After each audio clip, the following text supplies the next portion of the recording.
Hello, welcome to Podsongs. I'm Jack Stafford, and I interview inspiring people in service to others as inspiration for a new song. Now, if you've been listening to the show for a while, you'll know that I'm very into Ayurveda. I studied it to be a practitioner. I've written a whole album about it called Ashtanga Hridayam, based on the original sutras. And today I'm going to speak to one of my big heroes. He's one of the he was the first Westerner to study in India and be licensed as a practitioner in India. It's a big deal, you have to learn Hindi and Sanskrit, so it's no small thing for an American to go over there and to graduate like that. And he's written 12 books, some of the founding literature for Western Ayurveda, really helping to take Eastern knowledge and apply it to the Western mind so we can all digest it. So it's a great honor for me today to speak to Dr. Robert Svoboda.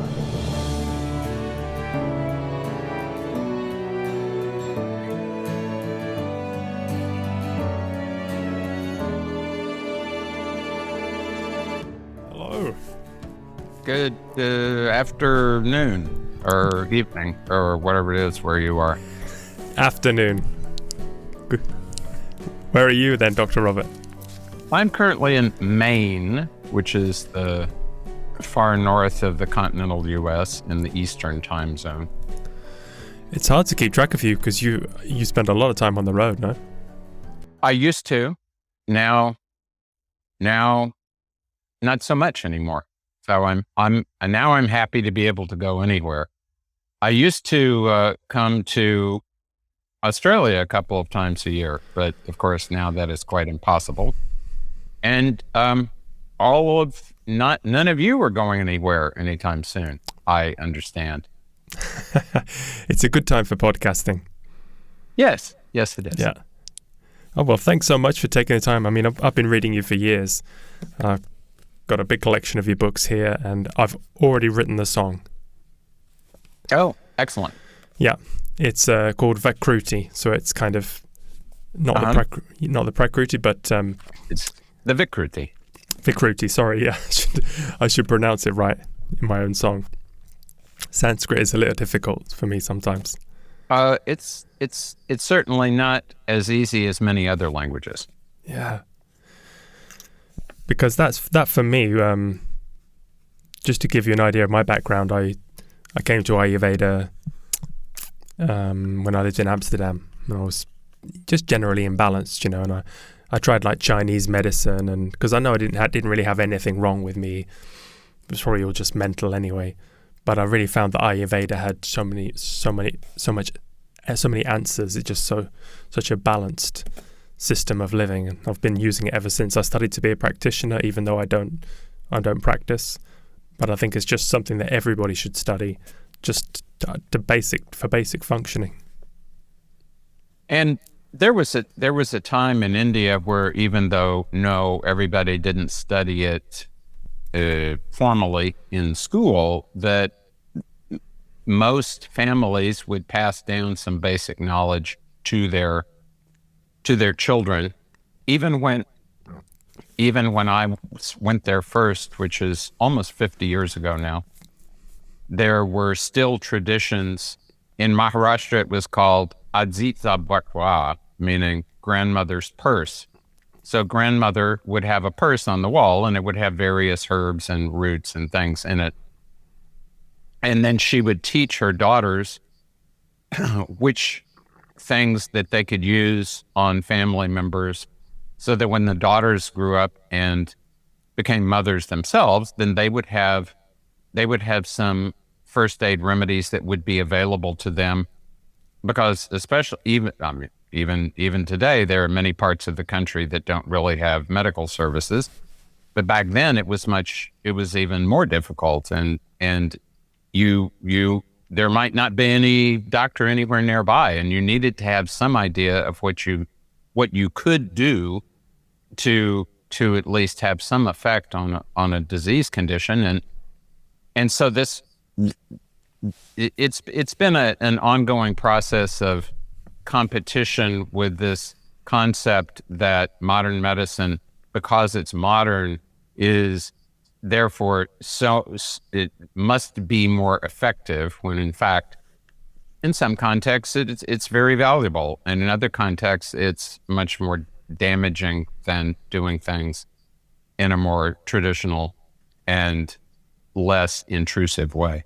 Yeah, I remember from when I was in India, it was always kind of a battle between the allopathy and the Ayurveda. People would, because the allopathy is very powerful, isn't it? You know, you take a pill, the symptoms go very quickly, but it just pushes the problem to somewhere else.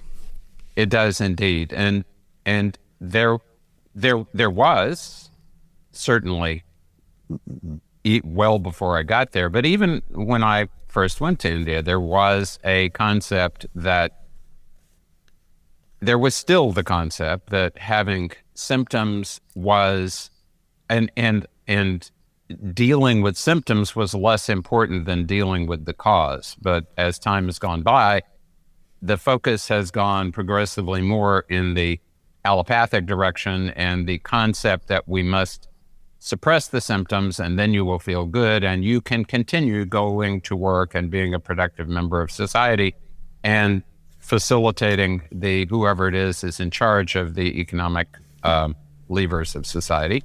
You'll be helping them out and you'll be feeling better no matter what that's doing to you in the long run. It's always one of the key cornerstones. Is also, I have this, one of my favorite books is not one of yours, I'm afraid, but your close friend Vasant Lad. Yes. Vasant Lad. And that's an excellent book. And the seasonal eating is really a key cornerstone. And it's not until I live in the south of Italy now, and it's cheaper to go and buy your food on the market, and they only have the stuff. It's cheaper to go and buy the organic food because there's the small holders selling it, and it's always the stuff in season. So now it's springtime. I'm naturally eating more roughage, more scraping foods, vegetables. There's no fruits anywhere because in the spring there's no fruits on the trees. So it's much easier when I live now in the countryside. Here, it's much easier to follow Ayurveda kind of naturally. And how fortunate it is for you that you live in a country where people value food. I have quite a fondness for Italy. For 15 years, I would go there for a week at a time to lecture for a ditta, a small family-held company that is headquartered just outside Bologna that makes face and body care products out of Ayurvedic herbs. And since I was there anyway, I spent quite a bit of time wandering around in Italy, which is something I very much like to do. And it's such a pleasure when you're driving along an autostrada and you find yourself wanting to have lunch. And if we were in the United States, you'd have a couple of burger joints maybe you'd find on the highway somewhere. But in Italy, you have the autogrill. And you go into the autogrill if you get a full service one, and there's fresh pasta and there are fresh vegetables, and it's revolutionary, but it shouldn't be revolutionary. It should be, everybody should be able to eat decent food all the time, and I very much appreciate that about Italy. My girlfriend's going to laugh when you tell that your favorite memory was the autogrill, because well, it's not my favorite memory. No, but it's one of my favorite memories of being on the highway. But it's just the standards are higher in everything here, so standards are higher. Yeah, absolutely. I remember when I'm in America, it's just the raw ingredients. Even if you go to the organic section, they're just not. They don't have as much taste.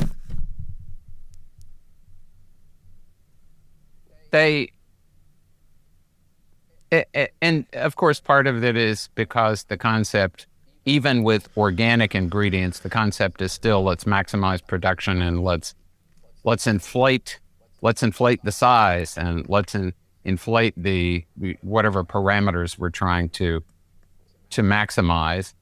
When in fact what you should be doing is working with the plant and and maximizing its qualities, whatever those might be. And taste is extremely important when it comes to the quality of any food. Yeah. Yeah, the tastes in Ayurveda, it's so important, how the tastes change throughout the seasons and the effect they have on the body. Because that's one thing that I particularly like about the Sanskrit language, which is instead of in English where you have 20 different words for the same concept, and that's a valuable thing, and I enjoy that, but and with slight variations here and there.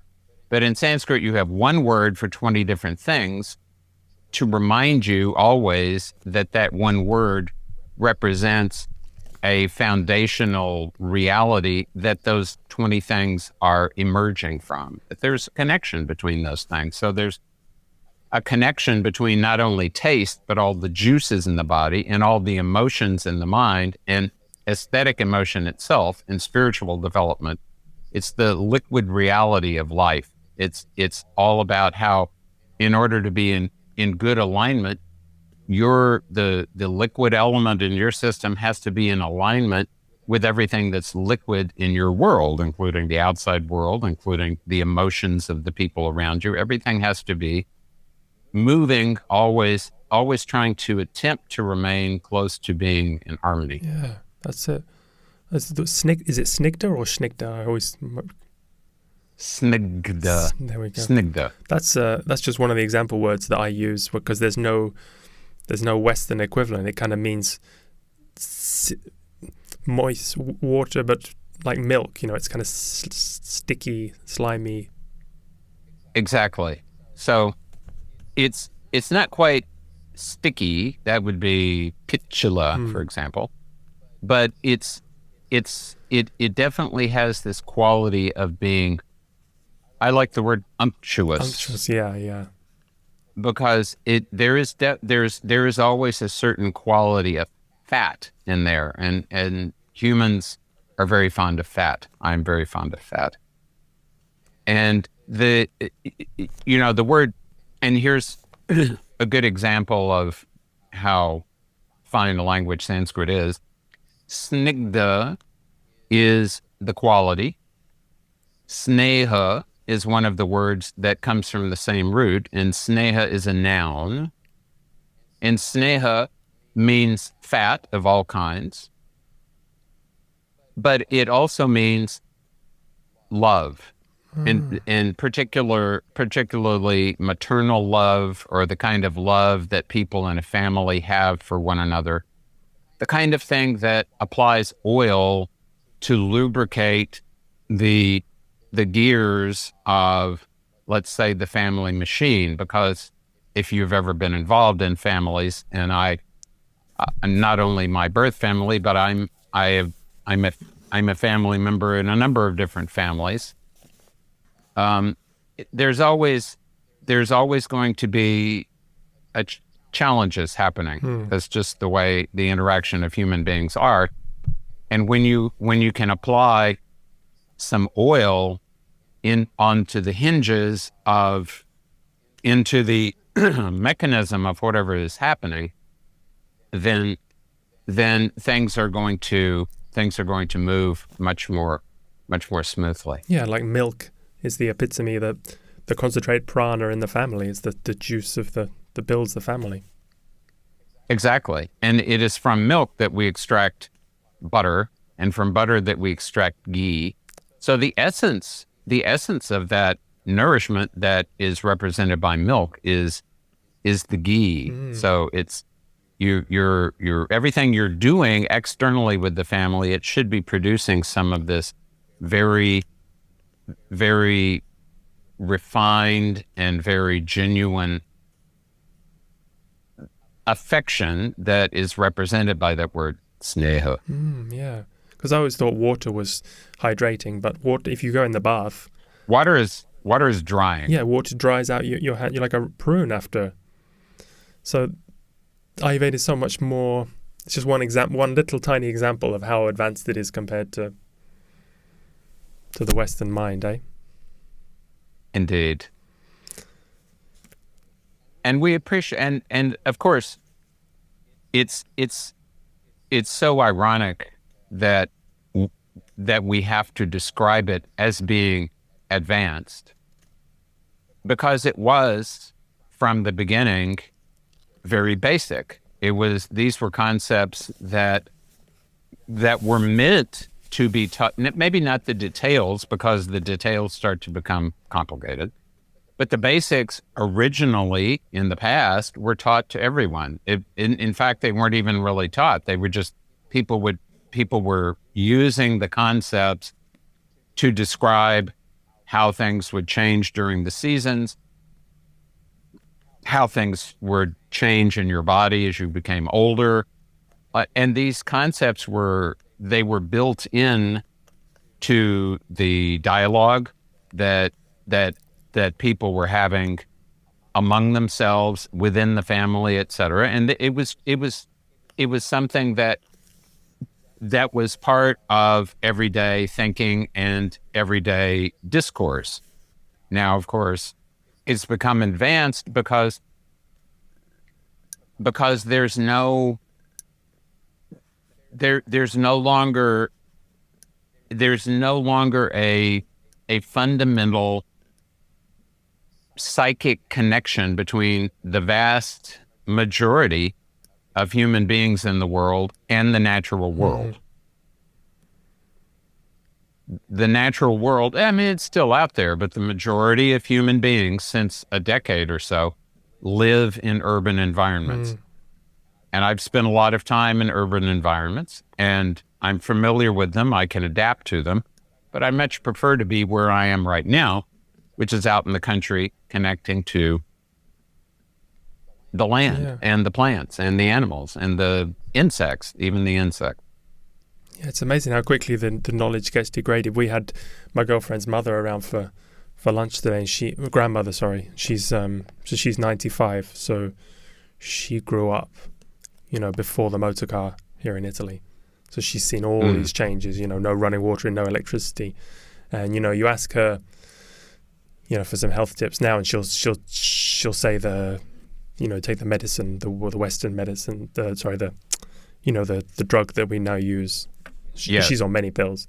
But then you ask her, you probe a little bit, and you ask her about what they used to do, and then she says, "Oh, well, we used to do something else back then." So they had in Salerno. There was a school of medicine very similar to Ayurveda, but kind of developed from the Greeks, which probably developed from Ayurveda. So there's all these currents, but they're just evaporating, like you say. They're forgotten within generations. And it's a very sad thing.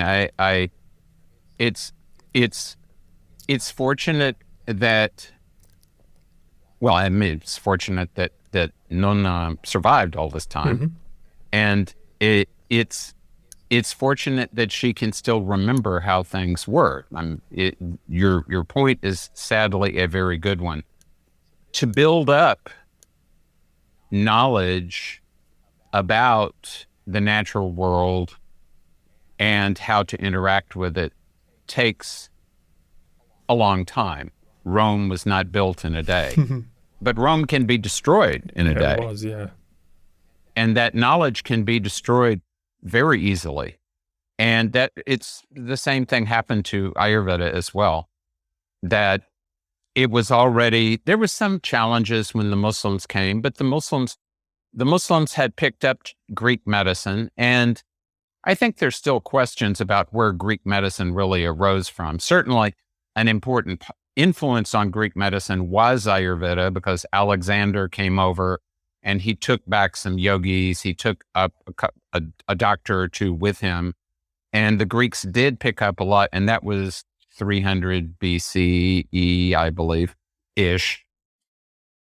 So there was a tradition there before, and so there definitely had been an influence there. And then the Greek medicine was picked up by the Arabs, and then the Arabs, of course, once they had conquered Persia, they started to get very much connected to India, and there was a strong influence on Arabic medicine from Ayurveda. Then the Muslims came to India, and Ayurveda and Arabic medicine interacted with one another, and things from Arabic medicine came into Ayurveda and vice versa. And all this was going on till the British arrived, and the Brits, the Palms, decided that it was that indigenous knowledge really had no value, and we should train the Indians to be nice, obedient, docile, brown, sahibs, and then we should therefore we should train them in all of our brilliant modern knowledge, and we should discourage all of this traditional ancient wisdom. And so that went on for at least 3 generations before the Indians started to say, what? And started to work on their own to preserve and try to reactivate their traditions. The Ayurvedic college I went to in Pune was started as an Ayurvedic college, but it was really started as a political protest, saying that you Britishers think you're so clever, but we have our own traditions also, which we're going to preserve, whether you like it or not. So there. Yeah. I always knew you were one of the first people, Westerners, to graduate in as an Ayurvedic doctor there, but I didn't realize it was only 1980. In my mind, it was something like the 60s or something, but 1980, that's so recent. And I mean, that's a great tragedy, no? It is, and the only reason that I was able to get into the that Ayurvedic college at that time, which was 1974, is that I happened to meet the right people who introduced me to Pandit Shiv Sharma, who was the most eminent Ayurvedic doctor of that time. And it just so happened that at that moment, the Tilak Ayurveda Mahavidyalaya, my alma mater in Pune, was offering a batch, or was offering instruction for a batch of students in the English medium. So I still had to study Sanskrit, but at least I didn't have to study Sanskrit and Marathi at the same time, right. Which would have been a little excessive. Not even Hindi, it was... Well, I mean, I ended up picking up Hindi, which is now really my second language. And I got to where I can understand a good amount of Marathi and Gujarati, but there's a lot of languages in India, after all. But and there were a number of challenges, but thanks to Dr. Vasant Lad, who was one of my teachers and was certainly at the time I was in the college, the most beloved teacher of all of the students, because he was always willing to take his time, and he didn't have that much spare time. He was always willing to take time to explain things to us.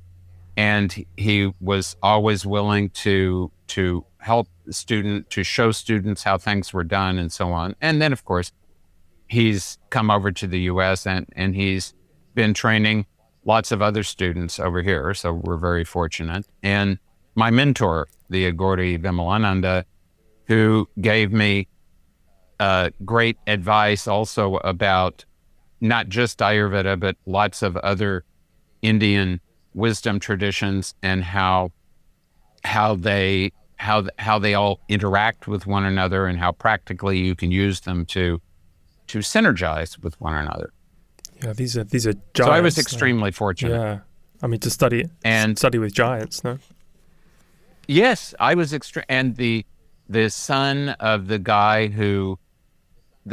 doctor who created the college that I studied in, Vaidya B.P. Nanal. He was the most eminent Ayurvedic physician in Pune at that time. And he was a extremely brilliant man, and he was one of our teachers and was Dr. Lad's main teacher. And just being able to sit with him also was an extremely beneficial, chiefly because it was an eye-opening experience to see that when you are properly trained, when you do have an adequate amount of knowledge, and when you are well trained in the Indian method of reasoning, then it you're working with people in an entirely different way than is the way that people in the colleges of modern medicine are being trained. Yeah. You probably couldn't imagine a more insane system if you think the Western, so you have a problem with your foot, you go the ear, nose and throat, they're all in separate departments, separate buildings. And, they're pretty close in my body. I don't know, I think I need to, it's what affects, it's incredible, no? Well, I suspect we could probably think of a more insane system. It would require, I expect, quite a bit of effort. And I was reading an essay this very morning, in fact, by a French philosopher who perished during the World War II. Her name was Simone Weil. And she was commenting that she was writing in the 1930s or early 40s, almost 100 years ago, and she was saying that the problem with modern science is not that it was using mathematics and algebra, but that it had moved from describing what it was doing in real world terms that can be understood by someone who employed ordinary language. The science had been completely converted into algebraic language, so that even the language with which you were examining reality had become mathematical. And mathematics is a beautiful thing, but mathematics is not inherently a language that you use to represent what should be an appropriate relationship between a very limited and many ways challenged organism and the organism's environment. So when you try to describe life only in mathematical or only in scientific terms, whether it's physics or chemistry or anything else, and you leave out the vitality that is characteristic of anything that is actually alive, then you have cut yourself off from that vitality, whether you call it pran or chi or la forza vitale. And when you're cut off from that, then that allows you to think, well, we can simply destroy this over here and reconstitute over here, and we don't have to bother about what the environment or the ecology or the way that human beings are supposed to interact with one another. We don't have to worry about that because science is much more advanced. It's not limited by these factors anymore, except that we are all limited by these factors still. I also came to Ayurveda with a very materialistic mind, and even when I wrote songs, like the one I'm working on with you, VIKRUTI, I still imagine worried about the food and the materialistic aspects. I didn't I didn't get into the spirit of the spiritual aspect of it, which runs through your work, very heavily. I didn't get into that until much later, until I kind of really finished with Ayurveda. I kind of studied it. I studied a lot, all the in a physical way, and then now I've gone into a more spiritual realm. I'm understanding it on an even higher level, It is. There are many things to be sad about in the world if one goes out looking for them. And one is that even in Ayurveda, and this was a trend that was happening when I was in the college, there was a trend to try to make Ayurveda more, quote unquote, scientific. And that means to extract techniques and extract substances from Ayurveda and try to fit them into a modern allopathic framework of organizing knowledge and theory and practice. When in fact, it seemed to me then, and has, in my opinion, been reconfirmed for me repeatedly in the almost 50 years since, that it's far more important to have an inclusive way of looking at the world. The Sanskrit word is darshana, and darshana in Sanskrit means it literally means sight, but it figuratively means philosophy. Because unfortunately, even though science is supposed to be a discipline in which you are always acknowledging the limits of the conception that you have created already, the practical thing is that science is being created by and supported by human beings, and human beings don't have that objectivity that they pretend to possess. And so it has been said that science advances one funeral at a time. Yeah. Which means that you get some scientist who has become very eminent, and this scientist will start to protect his or her theories, protect them, even if it has become obvious to them at subliminal level that the theory needs to be changed. They can't allow themselves to have that happen, because now they've generated an entire persona for themselves that is built up on this theory. As Upton Sinclair said once, it's very difficult to get a man to understand a particular aspect of reality. I'm paraphrasing here. To get a man to understand the truth when his paycheck requires him not to understand it. So when your investment in your persona and your fame and your influence requires you to continue to believe what you have believed in the past, but that's not. One of the things that really annoys me about science is that scientists go on and on pretending they're objective when in fact they're not objective at all. At least admit that you're human beings like everybody else. But I think it's partly this.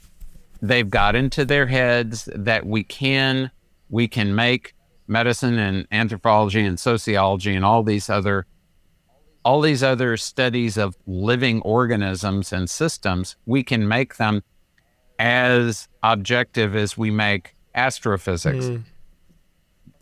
But we can't. We can't do that, because it's not the same. It's an entirely different realm of reality, in the same way that classical physics doesn't work at the quantum level and quantum physics doesn't work at the classical level. But even like, Vata, Pitta, Kapha, they kind of add it. It's now kind of added on the materialistic. So it's better, but it doesn't, it's still mechanistic. It has still become, and people will grab hold of those concepts. They helped me a lot. I mean, they did help me. They were a stepping stone for me. Yes. But for many people, it's not a stepping stone. They get there and then they simply remain there, and then they start to justify. I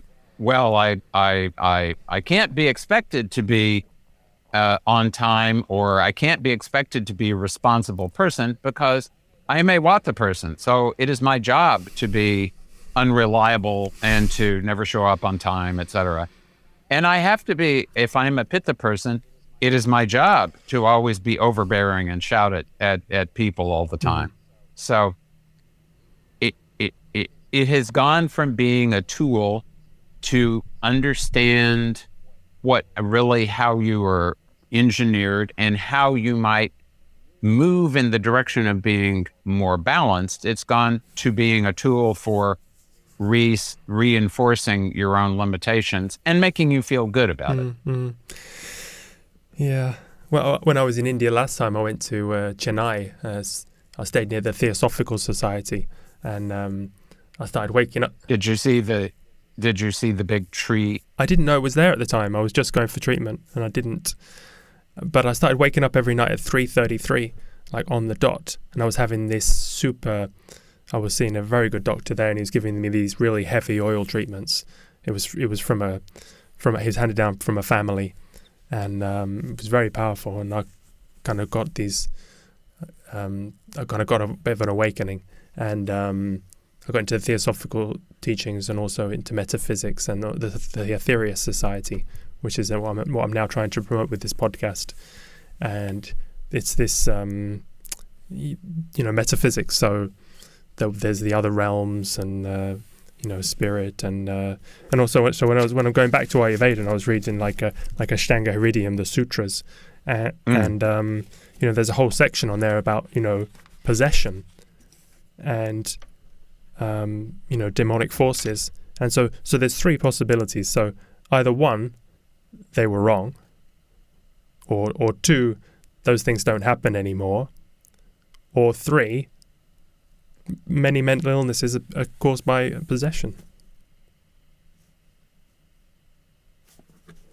In my opinion, and I'm speaking about my own opinion, many mental illnesses are in fact indeed caused by possession. A friend of mine who I met in Pune in 1974 when he was doing a master's degree in Sanskrit at a college there, and he then came back to the U.S. and did a PhD and taught for more than 30 years at the University of Iowa. One of his books, his biggest one so far, is a 700-plus page tome called The Self-Possessed. And it's a description going through all of the literature, Sanskrit literature, to show that an important part of Indian religion has been, for the past many thousand years, people becoming possessed. And it talks about the positive possessions and negative possessions. And when it comes to mental illness, the concept is well respected in Ayurveda that there definitely are such things as diseases caused by possession. Ayurveda takes in my opinion, a very wise approach to the subject and says that not every disease can be identified as a possession, but many of them can be. And there are a number of temples in India that specialize in working with people who are possessed, because there's an entire spectrum. There are people who are actually possessed. I have met people who are possessed. There are people who are pretending to be possessed. There are people who are psychologically disturbed and think they're possessed, and other people may think they're possessed. And there are a number of people who are psychologically disturbed because their doshas are extremely aggravated and they're filled with toxins. And as a human being, if you're filled with toxins, you can be sure you're not going to think properly, because our awareness, our consciousness is completely structured in chemicals, in neurotransmitters.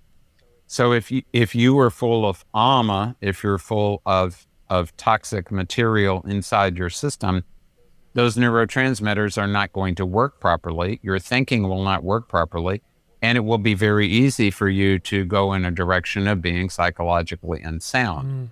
But absolutely, there are individuals who literally are possessed, and not just in India, in other countries also. But let's say in the United States, there's a very limited concept of what that means to be possessed, and there are plenty of people out there who are possessed. And you don't have to be possessed by an entity. You can be possessed by an emotion. You can see people who are possessed by anger, by greed, by lust, it takes them over, and it drives them around. That's what a possession is. That was a real eye opener for me, because it's not possible the book's wrong, because it's Ashtanga Hridayam. It's based on it's the greatest knowledge, the greatest sutras that we have. So and for them to have whole sections on this, it was shocking to me. Shocking. There is a lot of knowledge that, especially nowadays, is not shared because many people are not open to believing it. And of course, for some people, that sort of knowledge is regarded as an embarrassment. It's regarded as, if we believe this means that we're Voodoo. holding tenaciously to the past. We are not open to we're not willing to accept the modern approach that there is no such thing and of course the reality is there are plenty of people who believe there is no such thing as the spirit. There is nothing other than mechanical reality.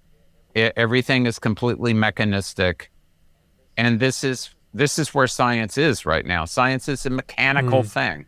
The Catholic Church, in my opinion, made a lot of mistakes and tried to get involved in using doctrine to control science, and there needed to be some kind of reaction against it. The reaction has gone completely in the opposite direction, and there is now the conception that there is nothing other than matter, and that consciousness is some sort of something that appeared out of nowhere, which to me sounds completely and utterly irrational. How it appeared out of nowhere, like spontaneous combustion from cells, which and life appeared out of nowhere.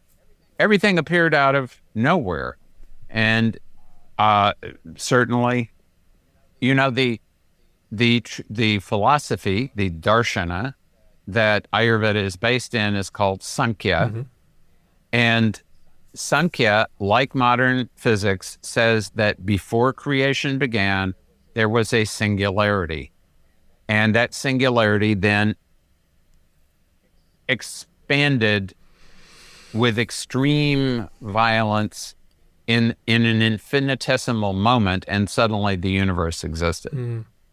So that's the same principle. Right. They say the same thing. The difference is that modern science says that it's all about energy and matter, and that's all the universe is. And Sankhya says that infinitesimal point, that singularity from which everything developed, was not matter and energy. It was consciousness that has no limitations and no qualities and nothing else. It was simply consciousness, completely naked consciousness. And it was that expressed itself and created the entire universe. And that therefore everything in the universe, all the stars, all the rocks, everything has some consciousness in it, even though it does not, that consciousness does not display itself in the same way that it may be displaying itself in human beings. But of course, the one of the holdovers from the Judeo-Christian approach to looking at reality is that there's this distinction between, the way that human beings have interpreted the Judeo-Christian approach to reality is that there's this a divide has been created between humans and everything else. And people look in the Bible and they say, oh, humans have been given dominion, which means we can slaughter whatever we want to, we can torture whatever we want to, because we are human beings and we are great and we are wonderful and we are on top, and therefore we are the champions. And as a result of that, we have got ourselves into this big mess in which we find ourselves right now. Yeah, in the Bible, I think it was 400 AD, there was, in the Constantinople, they did a lot of rewriting and editing, and they took out reincarnation. The Council of Nicaea, I think, is There were several councils, but yes, they all got together and they decided what was true. Yeah.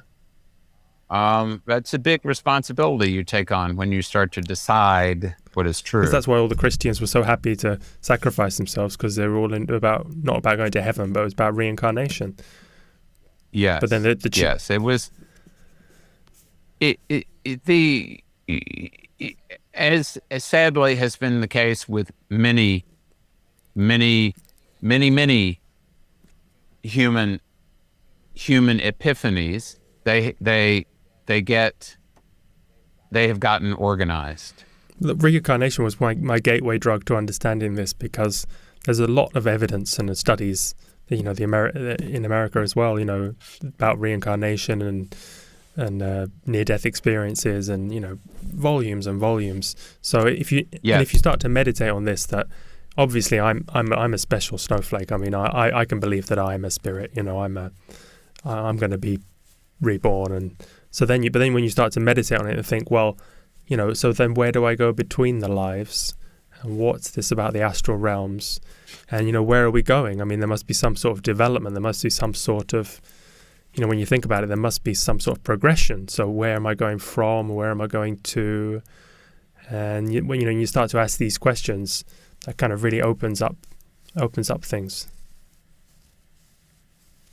And of course, there have been many people who have had these thoughts over the millennia, and they have described in different ways. And of course, those different ways in which they describe things they're being described from the perspective of living human beings who are attempting to get information from the beyond, and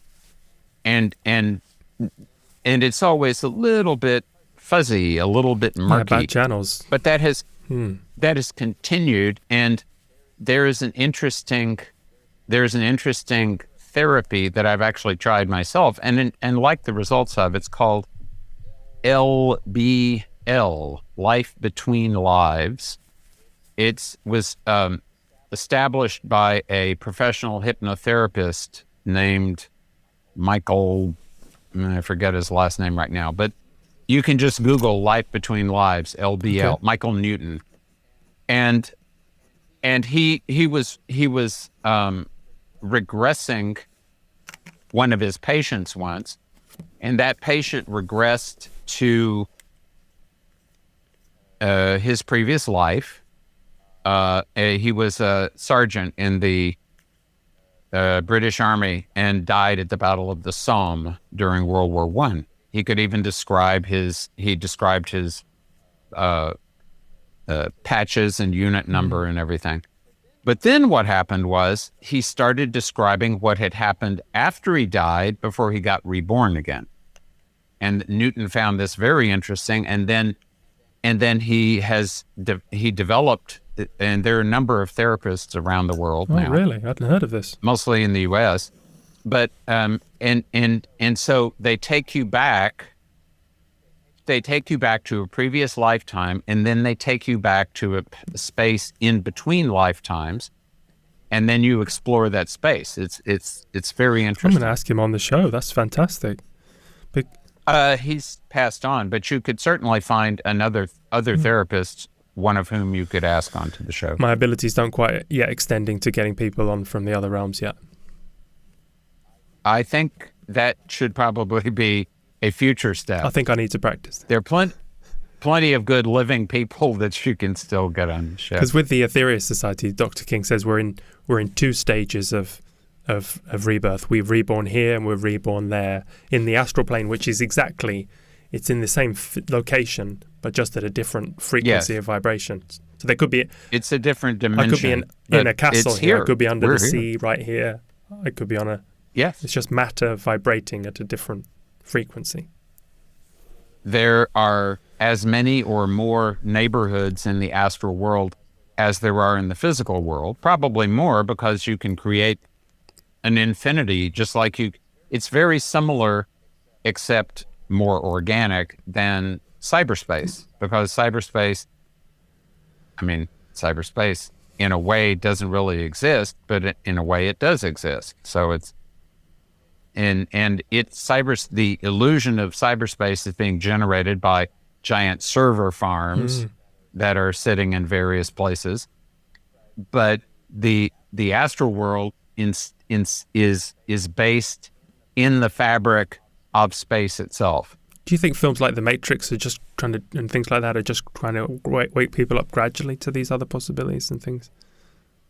I think certainly the things like that are certainly attempting to wake people up to that. Of course, often what happens is then you go entirely in the opposite direction and you start to believe that in some sort of conspiracy theory that suggests that and it's attractive to believe in a conspiracy theory because we do have the sense that the way things are in the world right now is completely out of control.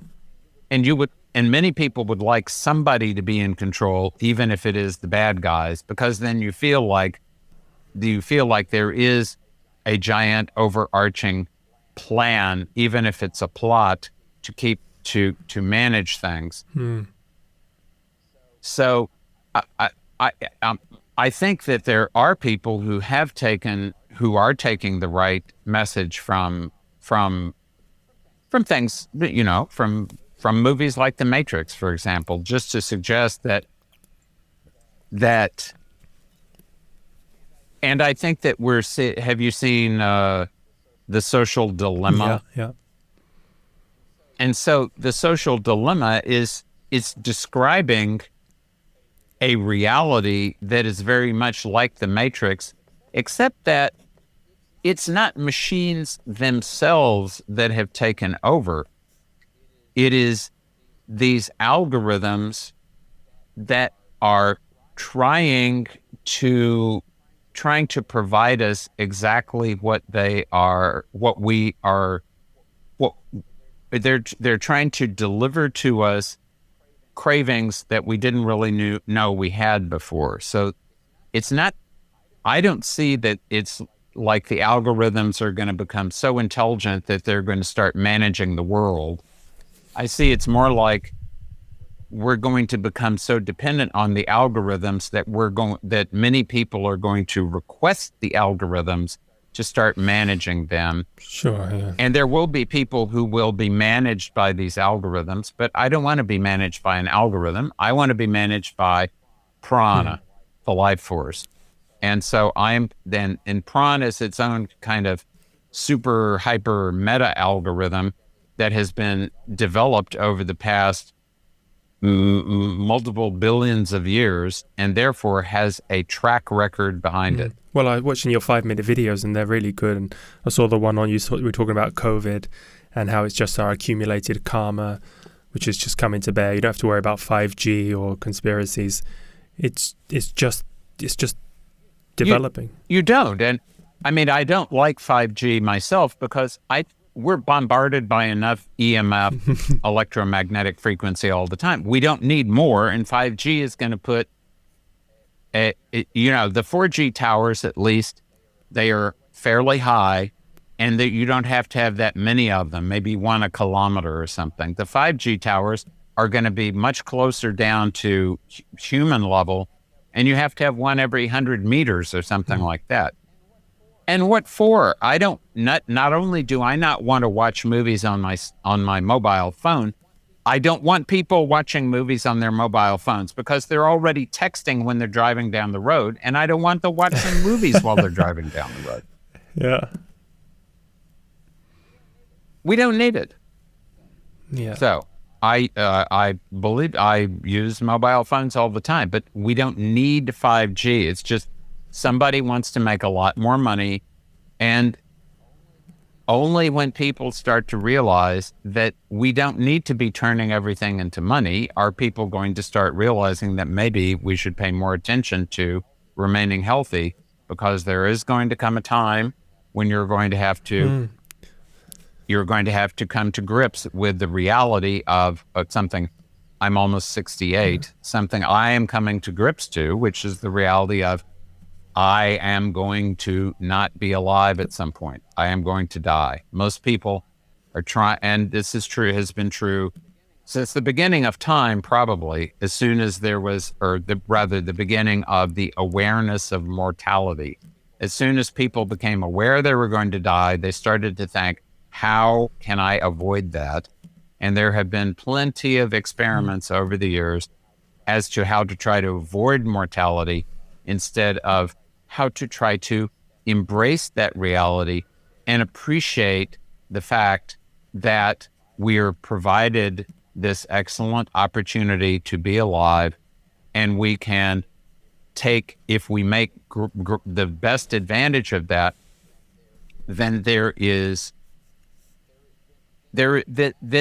that is a way for us to actually provide meaning to our lives. You possibly are familiar with the name Viktor Frankl. So he wrote. He was a he worked with. He was a psychotherapist. He wrote an excellent book called Man's Search for Meaning. I've got a song about it already. I've done a song for another episode. Yes. So he had been in several concentration camps, and he found that the people who survived the concentration camps were not the people who were optimistic. They were the people who were realistic and who had a reason to live.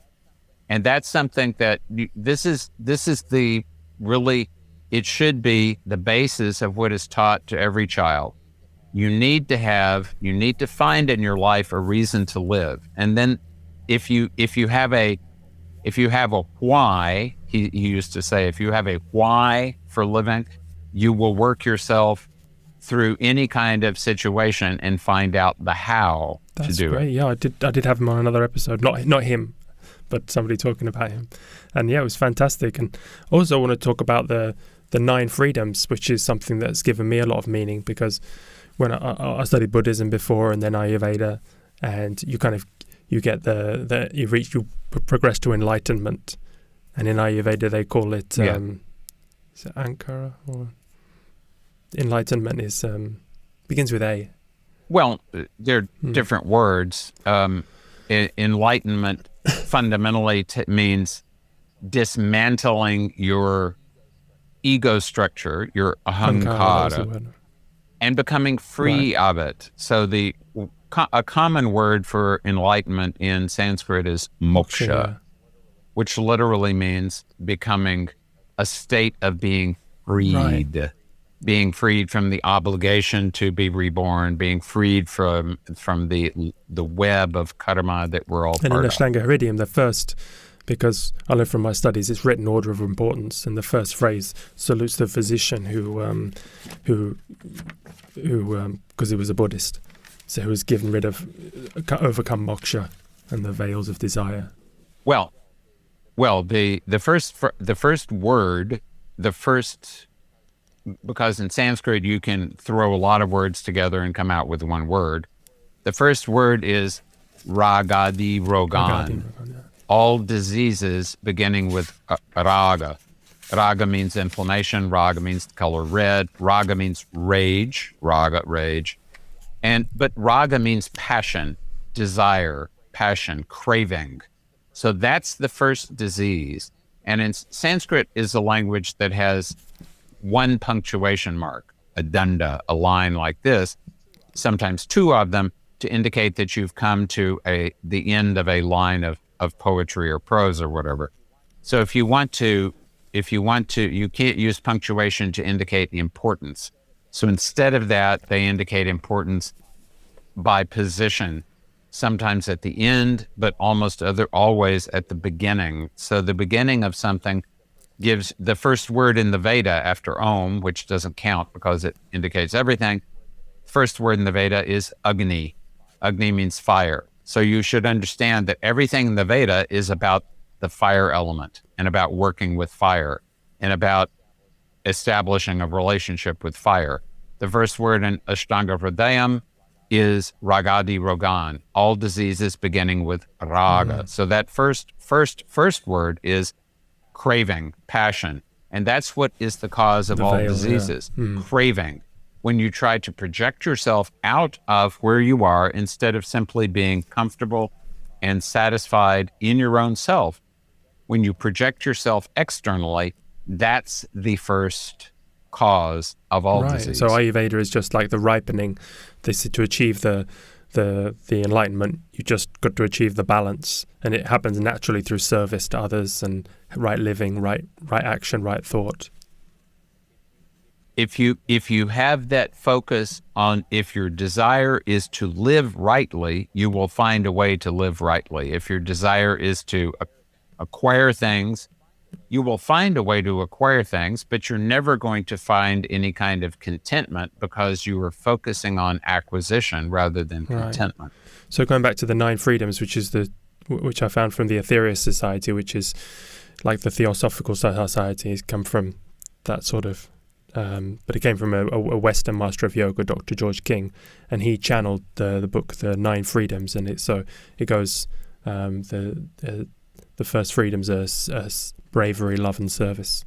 So that's the foundation. And then you go to enlightenment. It's all about raising Kundalini, and then cosmic consciousness, which is even, and then ascension, which is when you can leave this life cycle of Earth, this classroom. And then the when you go on the next freedom is interplanetary existence. So you go to live on another planet, because all the other planets are habited. So that wasn't something I picked up from Buddhism or Ayurveda, but it's very well explained in from Dr. King and the 9 freedoms. Yes, and of course, an important reason you didn't pick that up from Buddhism or Ayurveda is because a lot of what is taught in Buddhism and Ayurveda nowadays focuses on one aspect of those realities and doesn't the word for a different dimension in Sanskrit is loka. And so there's a concept that there are an infinite number of different dimensions in which one can exist. But those lokas are they're all of them are more refined than the reality in which we find ourselves. All of them are more subtle. We're at the densest area that we can be. That's why when they go out and look for another planet like ours, and at our frequency of vibration, they can't find any. So they say that the Earth is the most evolved planet with water on it, but it's actually because we're at the bottom. We're at the bottom. On the other hand, a famous Sanskrit text that teaches devotion to Krishna, the Srimad Bhagavatam, it says very clearly, when you are already located on the ground, you have no further to fall. So it's all uphill. That's very positive. Here. I wouldn't know if I'd agree with that, but I think you can keep falling. Well, yes. I mean, what they're saying is that we're at the earth element. We can't get any denser than the earth element. We can move in the direction of being further and further earth element like, and further set in our ways, but we can take also advantage of the earth element and use it to move back in the direction of being much more refined. So really, you knew that all the other planets are inhabited, and you've got that from the teachings of the... Yes. Oh, wow. Yes. That's not something I've ever picked up from anyone else. Well, it's definitely, it's all there, and it's always coded, even the theosophical teachings. It's always coded, yes. Yes, it's always And did coded. you know about, also Madame Blavatsky said that the fallen one, the Lucifer, the fallen angel, was planet Maldek, which is, with Bode's law, you go out from they're always double the distance, the planets, and the asteroid belt was Maldek, which we destroyed. And that's why our karma is so bad, because we had to came to the Earth from... Well, I would certainly say that there are a number of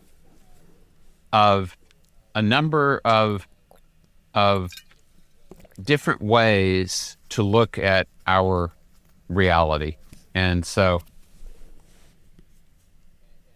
and many things have happened in the past, and I I like to I like to peek into the past, but I also like to I feel that as long as I have faith in the life force itself, that I will be carried in a good direction.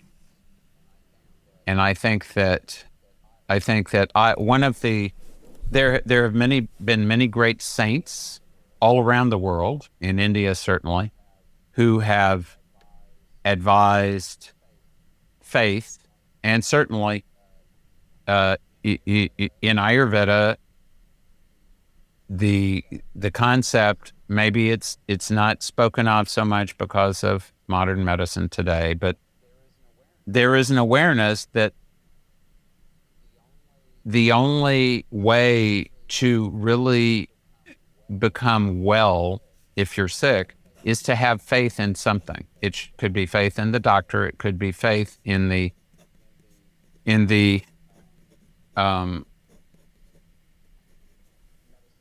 medicine. It could be faith in the variety, the type of, the medical system. It has to be faith in God. It could be faith in anything, but it has to be faith in something. And what that faith does is reconnect you to the life force, and then the life force is what what causes you to get well. Well, also you're a personal example. I mean, because I think the two greatest things you can do for your fellow man are healing, which obviously you've done, you dedicated your life to, and that's but that's only helps people in one life. But with wisdom, the wisdom you've given people, that helps, that raises consciousness for the whole of humanity, no? And all I am doing is taking what I have been provided and attempting to convey it to the next generation. It's not like I've come up with anything brilliant on my own, because there is nothing new under the sun. But it does have to be conveyed from one generation to another. And I think that the most important thing is that all of us should be trying to do our best to assist. I don't have kids myself, but I have many, many friends who have kids and now grandkids. And it's part of my responsibility, not having had children, to at least have a positive effect on some of those children, so that there will be, God willing, to some degree or another, an improvement in the human condition as we keep going less degeneration. I mean, it's not just preserving it, but it's also translating it. Like, in my small way, I try to put it in songs, because that's something people can digest. These 3-minute, they can't do any sutras anymore, but maybe you can just open one eyelid a little bit with some clever lyrics. You can't. I have found over decades of working with people that you can't ever tell what just a word, sometimes just a word that you weren't even, that was sort of off the cuff. You can't tell where one word, when it might strike someone at just the right place, that it causes them to realign with reality in a really positive way. I got into Ayurveda just because, from a recipe book from Morningstar, just picked it up, and that set me on a whole path of 10 years of. So maybe someone listening to this podcast, could connect with someone. Indeed. And if people want to learn more about you, I mean, you've got a wealth of books out there, and so many the videos on YouTube, and your newsletter, which I really enjoy, and you're teaching all around the world. Should they go to your website and sign up to your newsletter? Is that the best way to? They can. That's the best way. Dr. Svoboda, SVOBODA.com. Okay. Wow, this has been fantastic. I've waited so long to speak to you, and it's been brilliant. Really enjoyed it. Well, it's great to speak to you. Please salute Italia on my behalf. It's a country I'm very fond of, and you have a number of wonderful locations there. And one of the locations I have friends who live outside, friends from the U.S. who've been living outside of Assisi for the past 30 years or so. And you have one of the greatest saints of the ever in San Francesco. And I very much like visiting, I mean, his tomb and all the areas around there and La Verna and so on. And I think he is an excellent example for many people in an example that we need to follow to understand that the sun and the moon and the pig and the robin, they're all our brothers and sisters, and there's a family. We're all part of this one family. In Sanskrit we call Vasudeva Kutumbakam, the family of reality. And the more we move back in that direction, I think the healthier we're all going to be. Robert, I wish I hadn't written the song already, because this has been so inspiring. Well, it's very nice to speak with you, and I wish for everyone in all the lokas, all the dimensions, to be happy and healthy. The lokas samastas sukhino bhavantu. Beautiful. Well, so. if in this time around, in this physical uncanny, if you pass through the Cilento, please stop by. I'd love to have another longer conversation with you, and you're always welcome to stay here. Thank you. Thank you so much. Grazie mille.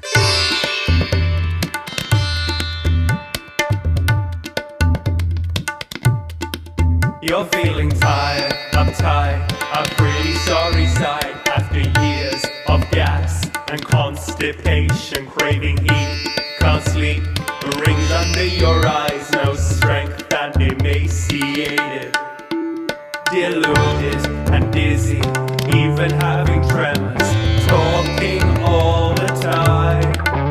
You're in pain, inflamed, for years it stays the same, and they test and test, but still it can't be named. They suggest treatments, but no prognosis. You can't even get a real diagnosis. It could be your gluten allergy. It could be your genetic malady. It could be mineral deficiency when you still got no idea about doshas. Kapha, heavy and hazy, lethargic and lazy, body feels loose and cold. Poor digestion, salivation, white discolouration. You take test after test for your respiratory distress. They suggest treatments, but no prognosis. You can't even get a real diagnosis. It could be autoimmunity. It could be a parasitic disease. It could be an allergy to trees when they've still got no idea about doshas.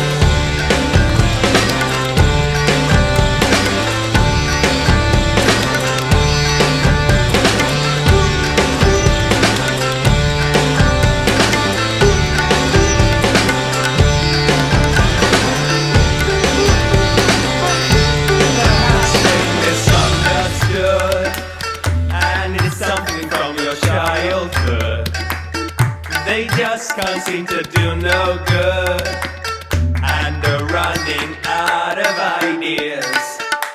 But you're emphatic, it's not psychosomatic.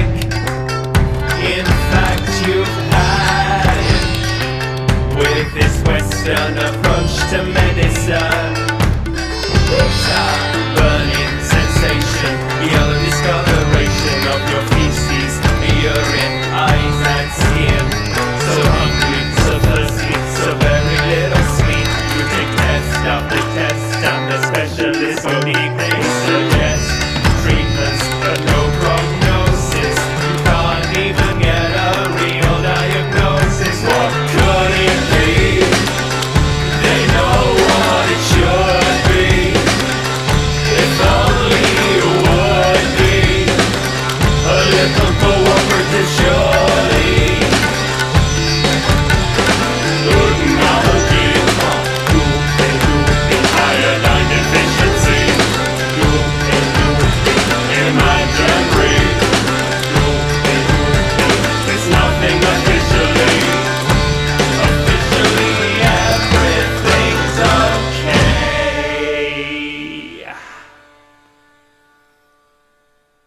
hope you enjoyed that as much as I did. A big thank you to my musicians Maurizio Sarnicola, Massimino Vozza and Luigi Falcioni for creating that from my very simple guitar song. And my researcher Dori Verbo, if you could share this show, we would all really appreciate it. Send it to anyone you think who might be interested. Please help us grow to reach more people. Check podsongs.com to download the songs, or check out on Deezer, iTunes, Spotify, anywhere songs live. See you next time.